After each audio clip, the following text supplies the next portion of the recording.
Wow, সেই স্বাদ। আসসালামু আলাইকুম প্রিয় দর্শক, আপনারা দেখতে পাচ্ছেন আমার সামনে রয়েছে ধইনা পাতা আর এখানে রয়েছে কলইর সেই, অর্থাৎ যেটাকে খেসারির ডাল বলা হয়। এটা পাকলে কিন্তু খেসারির ডাল হয়। আর এই যেটা কলই থেকে যেটা সেই হয়, এই সেই ভিতর থেকে এটা কিন্তু বেছে বেছে রেখে দেওয়া হয়েছে। এখন কিন্তু বর্ষার সিজন, আপনারা দেখতে পাচ্ছেন বাইরে কিন্তু মেঘলা আকাশ, বৃষ্টি হচ্ছে।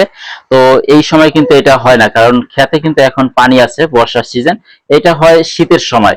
এই শীতের সময় আমার ওয়াইফ এটা আমার জন্য রেখে দিয়েছিল, অর্থাৎ ফ্রিজে, ডিপ ফ্রিজে রেখে দেওয়া ছিল। এইটা কিন্তু এই দেখতেছেন পাটায় বেটে নেওয়া হয়েছে। এটা হচ্ছে কলর সেই ধনিয়া পাতা, সাথে পেঁয়াজ এবং রসুন, এগুলি বেটে নিয়ে এখানে রেডি করে রাখা হয়েছে। তারপরে এটা ভাজতে লাগবে তেল। তো আপনাদের জন্য বলবো যে সরিষার তেল, যদি খাঁটি সরিষার তেল হয় তাহলে কিন্তু এটা খুব সুস্বাদু হয়। আমরা ছোটবেলা থেকে এইগুলি খেয়ে আসছি। এটাকে বড়া বানানোর জন্য এভাবে রেডি করা হয়েছে। আর এই যে দেখতেছেন চুলায় এটা কিন্তু ভাজা হচ্ছে। এই যে আমি এটাকে ভাজার জন্য চেষ্টা করতেছি। তো এটা আমি এখন বলতে পারবো না আসলে কিরকম স্বাদ হবে, কারণ অনেক দিন, অনেক বছর এই কলইসের বড়া খাই না।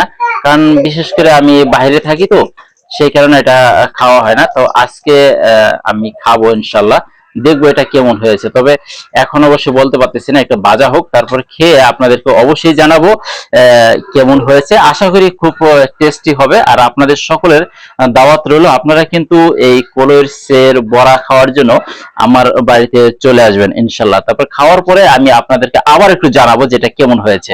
সেই পর্যন্ত ভিডিওটি দেখতে থাকুন। প্রিয় দর্শক, আপনারা দেখতে পাচ্ছেন এটা কিন্তু ভাজা হয়ে গেছে। তা আমি একটু খেয়ে টেস্ট করি যে কেমন হয়। ওয়াও, সেই স্বাদ। সবাই চলে আসেন আমার বাড়িতে, দাওয়াত রইলো কলইসের বড়া খাওয়ার জন্য।